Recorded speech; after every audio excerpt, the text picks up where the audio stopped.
நிரம்புகிறது. எவ்வளோ கஷ்டம் போராட்டம் ஆனாலும் நீர் எங்களுக்கு துணையாளராக இருந்து எங்களை வெட்கப்பட விடாமல் இருந்து அதை காப்பாடு.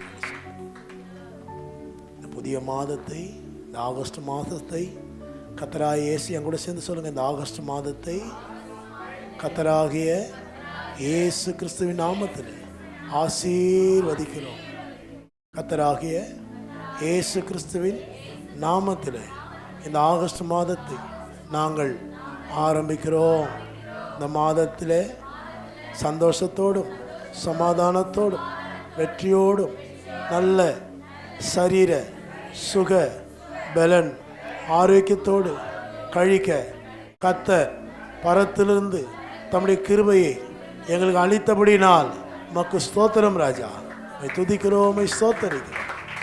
பொறுப்பெடுத்து நடத்தி ஆசீர்வதித்து பாதுகாத்து கொள்ளுங்க, வழி நடத்துங்க. கிரியைக்கு பலன் கொடுக்கிற தேவன் புதிய மாதத்துக்கு தேவையான பலத்தையும் கிருபையும் தாங்க. இயேசுவின் இன்ப நாமத்தில் பிதாவே, ஆமென். நாம் யாவரும் உட்கார்ந்து கொள்ளலாம். கர்த்தருடைய பரிசுத்த நாமம் மகிமைப்படுவதாக. கர்த்தர் இந்த நாள் வரைக்கும் நமக்கு செய்த எல்லா கிருபைகளுக்காய் கர்த்தரை நான் அதிகமாய் ஸ்தோத்திரிக்கிறேன். கடந்த மாதம் ஆண்டவர் கிரியைக்கு பலன் உண்டு என்று சொல்லி நாம் படித்தோம். அதை நாம் தொடர்ந்து விட்டுறாதபடிக்கு அந்த சபையை குறித்ததான ஆவியானவர் சொல்லுகிற அந்த காரியத்தை நாம் காதுள்ளவர்களாய் நாம் கேட்டு அதுக்கு கீழ்ப்படிந்து நடப்போம். இந்த ஆகஸ்ட் மாதத்துக்கும் கர்த்தர் நமக்கு கொடுத்த வார்த்தை நீதிமொழிகளின் புஸ்தகம் 17ஆம் அதிகாரம் 22ஆம் வசனம். நீதிமொழிகள் 17:22. மனமகிழ்ச்சி நல்ல ஔஷதம், உடைந்த மன ஆவியோ. இப்போ அநேகருக்கு உடைந்த ஒரு ஆவி காணப்படுகிறது. அநேகர் மனிதரால் நம்ம உடைக்கப்படுகிறோம் இல்லையா? மனிதரால் நம்ம என்ன பண்றோம்? உடைக்கப்படுகிறோம். அப்போ எப்படி உடைக்கப்படுகிறோம்? அநேகரால் காயப்படுத்தப்படும். சரீரத்தில் ஒரு காயம் ஏற்பட்டால் என்ன ஆகுது? அது ரத்தம் வருது, அதில் அது என்ன ஆகுது? செப்டிக் ஆகுது, சீழ் வைக்குது. அது ஒரு பெரிய ஆபத்துக்குள்ளே கொண்டு போய் விடுகிறது.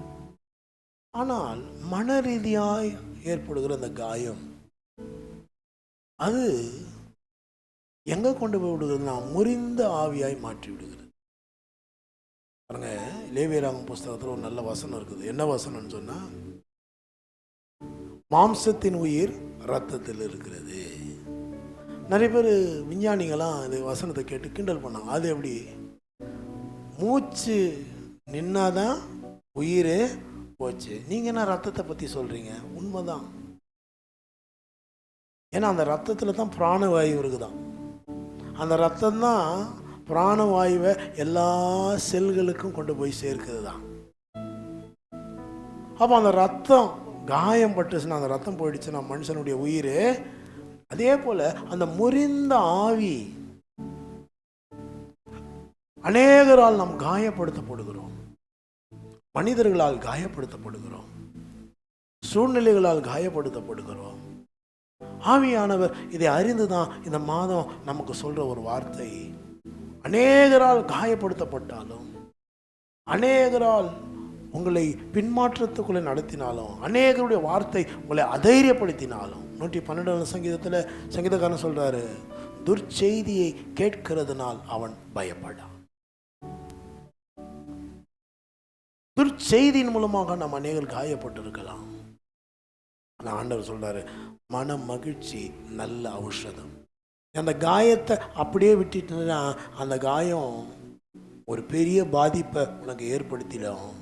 அப்போ அந்த காயத்துக்கு நல்ல மருந்து எதுனா மன மகிழ்ச்சி. ஔஷதம் சொன்னால் மருந்துன்னு அர்த்தம். இந்த ஔஷதம் என்ற சமஸ்கிருத வார்த்தை, இந்தியில் ஔஷாதி அப்படின்னு சொல்லுவாங்க. அப்போ அநேகரால் நீங்கள் காயப்படுத்தப்படுறீங்களா? உங்கள்கிட்ட இல்லாமையினால காயப்படுத்தப்படுகிறீர்களா? அல்லது சரீர ரீதியாக துன்புறுத்தப்படுகிறீர்களா? மன மகிழ்ச்சி உனக்கு ஒரு நல்ல ஔஷதமாய் மாறுகிறது. ஹல்லேலூயா, ஹல்லேலூயா. நான் சுருக்கமாக சில காரியங்களை சொல்லி நான் கடந்து போக விரும்புகிறேன். மனிதனுடைய இருதயத்தில் இருக்கிற கவலை அதை ஒடுக்கும். நல்ல வார்த்தையோ அவன் என்ன பண்ணுமா? மகிழ்ச்சியாக்கும். அப்புறம் மன மகிழ்ச்சியை பெற்றுக்கொள்ள நான் என்ன செய்ய வேண்டும்? ஒரு 5 காரியம் சுருக்கமாக சொல்ல போகிறேன். மன மகிழ்ச்சியை நான் பெற்றுக்கொள்ள நான் என்ன செய்ய வேண்டும்? பாருங்க, 70ஆம் சங்கீதத்தில் கூட சொல்லுது, கர்த்தரிடத்தில் மன மகிழ்ச்சியாயிரு, அவர் உன் இருதயத்தின் வேண்டுதல்கள் என்ன பண்ணுவார்? உனக்கு அருள் செய்வார். யார்கிட்ட நான் மன மகிழ்ச்சியாக இருக்கணும் சொல்லுங்க? யார்கிட்ட மன மகிழ்ச்சியாக இருக்கணும்? கர்த்தரிடத்தில் மன மகிழ்ச்சியாக இருக்கணும். கர்த்தரிடத்தில் மன மகிழ்ச்சியாக இருந்தால் அவன் என்ன பண்ணுறான்? இருதயத்தினுடைய வேண்டுதல்களை நமக்கு அருள் செய்கிறவராக இருக்கிறார். அப்போ நான் மன மகிழ்ச்சி, பாருங்க, மகிழ்ச்சியை பற்றியும் சொல்லுவோம். நிறைய 2 விதமான மகிழ்ச்சி இருக்குது. ஒரு மகிழ்ச்சி மகிழ்ச்சியாக இருக்கும்போது நல்லா இருக்கும், அது சுரங்க பூச்ச மாதிரி துன்பத்தை கொண்டு வரும். ஆனால் கர்த்தருக்குள் மகிழ்கிற ஒரு அனுபவம் நமக்கு வேணும். முதலாவது, நம்முடைய மனதிற்கு மகிழ்ச்சி வேண்டும் என்று சொன்னால் தேவனுடன் நம்முடைய நேரத்தை நாம் செலவிடணும். இப்படி சொல்லமா, தினமும் தேவனோடு நேரம் செலவிடுங்கள். பிலிப்பியர் 4ஆம் அதிகாரம் 4ஆம் வசனத்தை வாசிங்க. பிலிப்பியர் 4:4.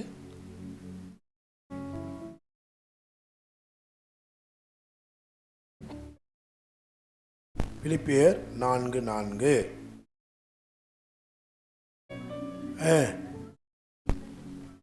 இந்த பிலிப்பியர் நிருபம் எங்கேருந்து எழுதினாலும் தெரியுமா? பவுல் ஜெயிலுக்குள்ளேருந்து எழுதுறாரு. இவர் ஜெயிலுக்குள்ளே இருக்கிறாருன்னு வெளியில் இருக்கிறவங்களாம் கவலைப்பட்டுக்கிறாங்க. ஆனால் இவர் ஜெயிலில் இருந்துட்டு வெளியில் இருக்கிறவங்களுக்கு சொல்கிறாரு, கர்த்தருக்குள் சந்தோஷம் பாருங்க. உலகம் ஒரு சந்தோஷம் கொடுக்கும். உலகம் கொடுக்குற சந்தோஷத்தினால என்ன நடக்கும்னு சொன்னால் அது ஒரு பெரிய துன்பத்தில் கொண்டு போய்விடும். மற்றவங்களை கேலி பண்ணி நம்ம சிரிக்கிறதுனால சந்தோஷம் கிடைக்கும். ஆண்டவர் தான் சொல்கிற காணிக்கை பற்றி சொல்லும்போது, ஒருவன் பலிபீடத்தில் உன் காணிக்கை செலுத்த வந்து உன் சகோதரனுக்கு உன் பேரில் ஏதாவது குறை உண்டுன்னு சொன்னால் என்ன பண்ண? போய் அவன் கூட சீர் பொருந்தி அப்புறமா தான் காணிக்கை செலுத்தணும். அதை மற்றவங்களை கேலி பண்ணுறதுனால சந்தோஷம் கிடைக்கும். ஆனால் ஒரு நாள் அவன் இதெல்லாம் மனசில் வச்சுக்கின்னு அவன் நேரம் வரும்போது அவனை பண்ணுவான், வேலையை காட்டுவான். சினிமாவுக்கு போய் பார்த்தா சந்தோஷம் கிடைக்கும். ஆனால் அதுக்காக நம்ம இழக்க வேண்டியது நிறைய இல்லையா? சாராயம் குடிக்கிறதுனால சந்தோஷம் கிடைக்கும். ஆனால் அதுக்காக சரீரத்தை இழக்க வேண்டிய குடும்பத்தை இன்னைக்கு, அதாவது குடும்பத்தை இழந்தவங்க நிறைய பேர். அதுதான் இங்கே சொல்கிறவங்க பிலிப்பியர் 4:4 கர்த்தருக்குள் சந்தோஷம். அப்போ கர்த்தருக்குள் சந்தோஷம் என்ன? நம்முடைய நேரம் தேவனோடு அனுதினமும் செலவிடப்பட வேண்டும். அல்லேலூயா. அறை வீட்டுக்குள் பிரவேசிக்க வேண்டும். அந்தரங்கத்தில் பார்க்கிற பிதாவை நோக்கி ஜெபம் பண்ண வேண்டும். அபிஷேகத்தில் நிரம்ப வேண்டும். கர்த்தருடைய பாடலை பாட வேண்டும். கர்த்தருடைய வசனத்தை என்ன பண்ணோம்? வாசிக்க வேண்டும். இது மன மகிழ்ச்சியை கொண்டு வரும். இரண்டாவது, எது மன மகிழ்ச்சியை கொண்டு வரும்? நன்றியுள்ள இருதயத்தை வளர்த்துக்குங்க. நன்றியுள்ள இருதயம் வேணும். இஸ்ரவேல் ஜனங்கள் ஏன் தெரியுமா அவ்வளோ கஷ்டப்பட்டாங்க? நன்றி கட்டுறதுல 1ஆம் நம்பர் யாருன்னா அவங்க தான். ஆண்டவர் செஞ்ச நன்மையை உடனே மறப்பாங்க. அதனால தான் 11 நாளில் போக வேண்டிய தேசத்துக்கு 40 வருஷம் ஆச்சு போக. ஒரு சந்ததியே அந்த தேசத்தை பார்க்க முடியாமல் போச்சு, கானான் தேசத்தை. 1 தெசலோனிக்கேயர் 5ஆம் அதிகாரம் 18ஆம் வசனத்தை நீங்கள் போய் வாசிக்கும் பொழுது, குறைவுகளை பார்க்காமல் வாசிங்க. தேவன் செய்த நன்மைகளை எண்ணி நன்றி சொல்லுங்கள். நன்றி உணர்வு மன மகிழ்ச்சியை அதிகரிக்கிறது. வாசிங்க 1 தெசலோனிக்கேயர் 5:18.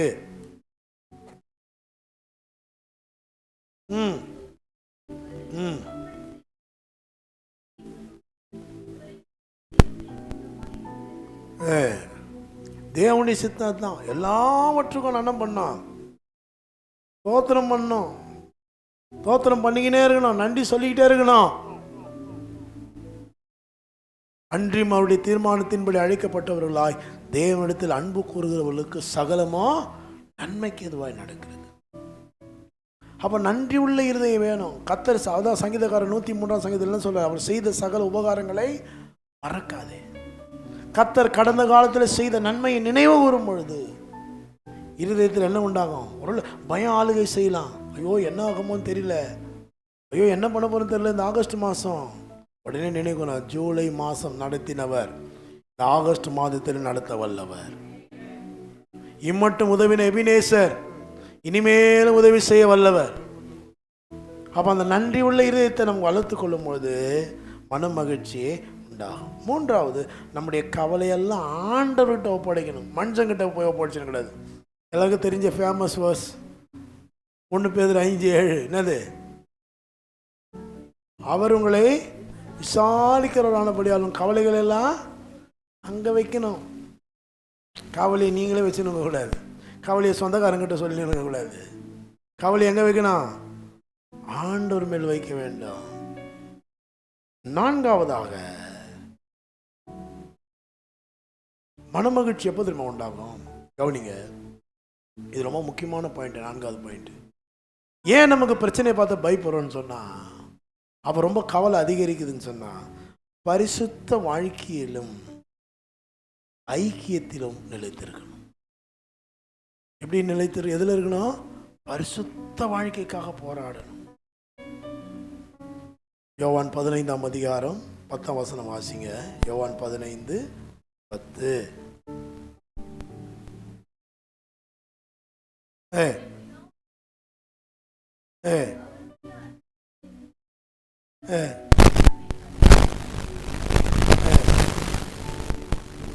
அப்போ பரிசுத்த வாழ்க்கையிலும் ஐக்கியத்திலும் நம்ம என்ன பண்ணோம்?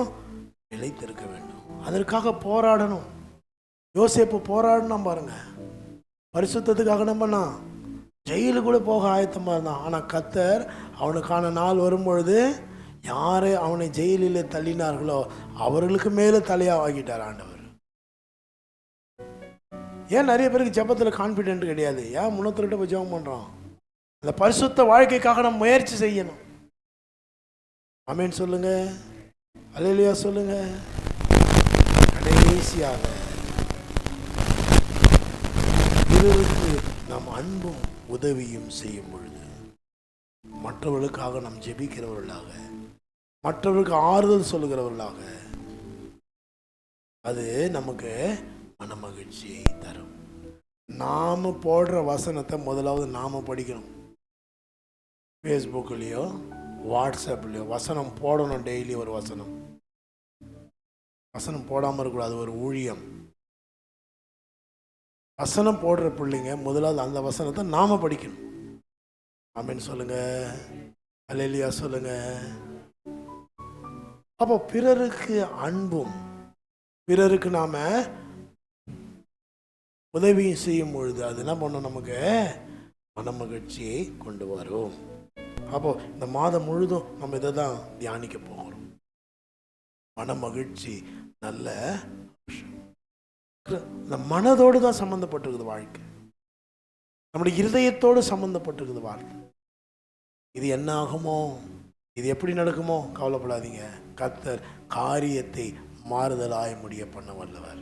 ஆமென், ஹல்லேலூயா. மன மகிழ்ச்சியை மட்டும் இருந்துடாதீங்க. நான் சொன்னேன், அந்த தாத்தா குடும்பம் யாரோ கூட்டு வந்து விட்டுட்டு இருப்பாங்க. கவரில் ஏதோ துணி வச்சிருக்கிறாரு. அந்த ரோட்டு ஓரமாக விட்டுட்டு ராத்திரியில் தான் அங்கே படுத்துட்டு கிடக்கிறாரு போல. அந்த நேரத்தில் பாருங்க, கர்த்தரை நோக்கி கூப்பிட்டார் பாருங்க. ஹல்லேலூயா, ஹல்லேலூயா.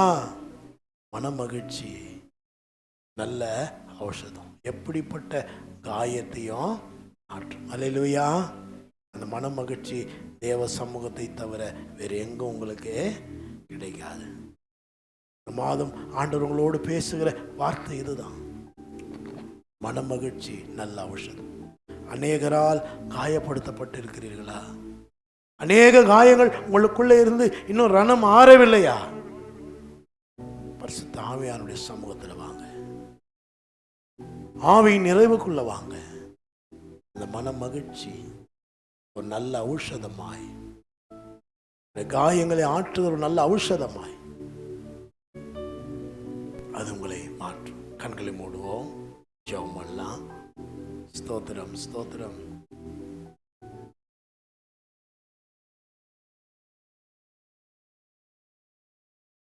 ஹல்லேலூயா.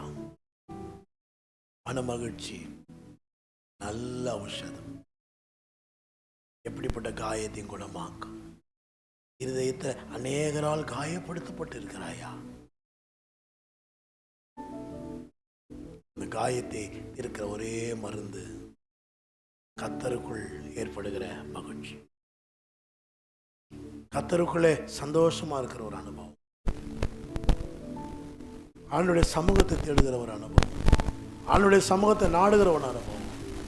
நல்லா ஆவியில் நிறைய ஜெபம் பண்ணிட்டு பாருங்க, கொஞ்சம் வெளியே வந்து பாருங்க, ஜெபம் பண்ணிட்டு அந்த மனசுல ஒரு பெரிய மகிழ்ச்சி இருக்கும். மற்றவங்களுக்கு உதவி செஞ்சு பாருங்க, ஒரு மன மகிழ்ச்சி இருக்கும். மற்றவர்களுக்காக ஜெபம் பண்ணி பாருங்க, அப்பா ஒரு மன மகிழ்ச்சி இருக்கும். மன மகிழ்ச்சி நல்ல ஔஷதம். மன மகிழ்ச்சி நல்ல ஔஷதம். சூழ்நிலையே மாற்றிவிடும் மன மகிழ்ச்சி. ஆவியானவர் அசைவாட கொஞ்ச நேரம் அப்படியே இடம் கொடுக்கலாம். எல்லாரும் கண்களை மூடி ஹல்லேலூயா. உந்தன் பிரசன்னத்தில் அமர்ந்திருந்து நீர் செய்யும் யுத்தம் காண்பே. உந்தன் பிரசன்னத்தில் அமர்ந்திருந்து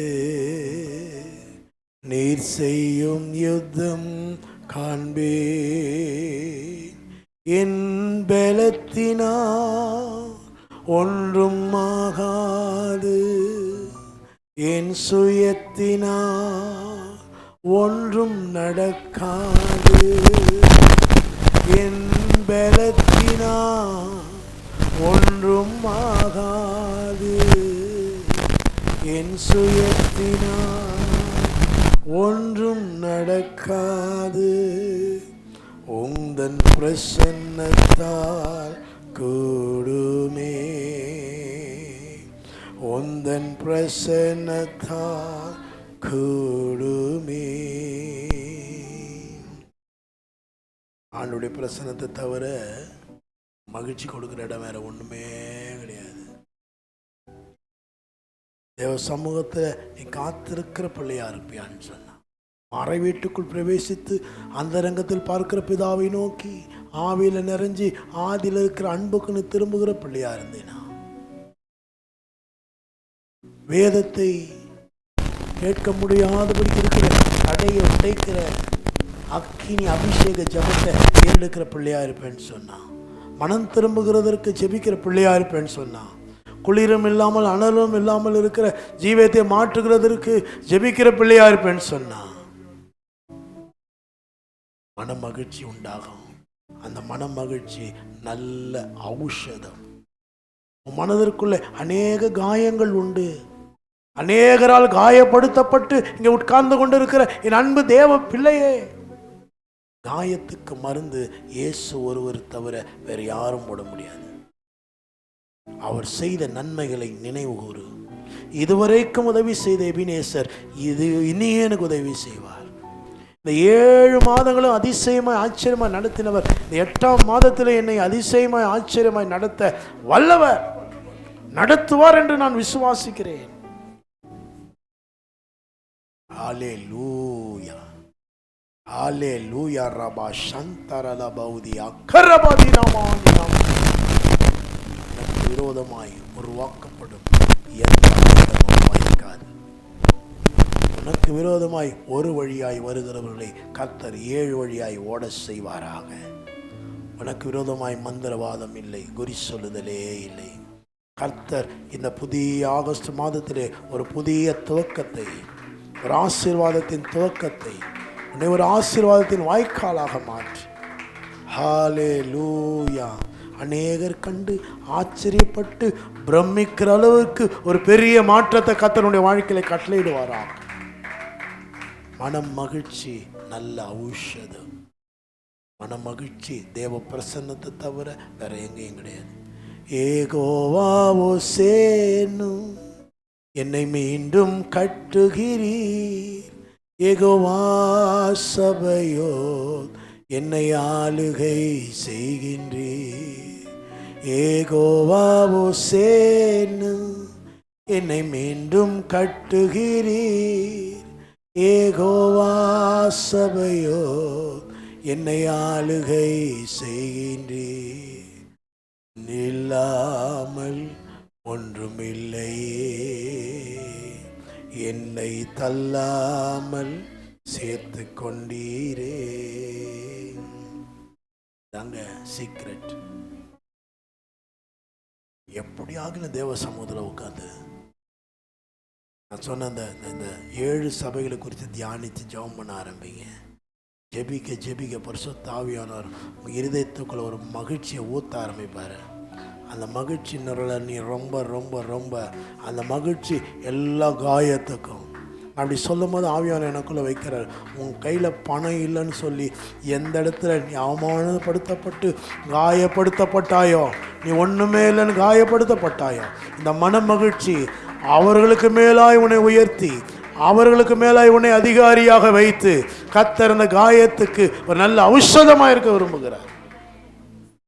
பெரிய காரியங்கள் நடக்கும், அதிசயங்களை பார்ப்பீங்க, ஆச்சரியமான காரியங்களை பார்ப்பீங்க. உங்கள் வாய் சொல்லும் ஆச்சரியமானவர் என்று சொல்லும். கர்த்தர் செய்ய வல்லவர். ஜெபிப்போம். நல்ல பிதாவே, இயேசுவின் நாமத்தில் மண்ட வருகிறோம். இந்த மாதத்தின் 1ஆம் மணி நேரத்தில் எங்கள் இருதயத்தை திறந்து உம்முடைய சமூகத்தில் ஒப்பு கொடுத்தோம். மன மகிழ்ச்சி நல்ல ஔஷதம். தேவ பிரசனத்தில் காத்திருக்குதல் எல்லா காயங்களுக்கும் மருதாய் அமையட்டும். ஆசீர்வதிக்கிறேன்.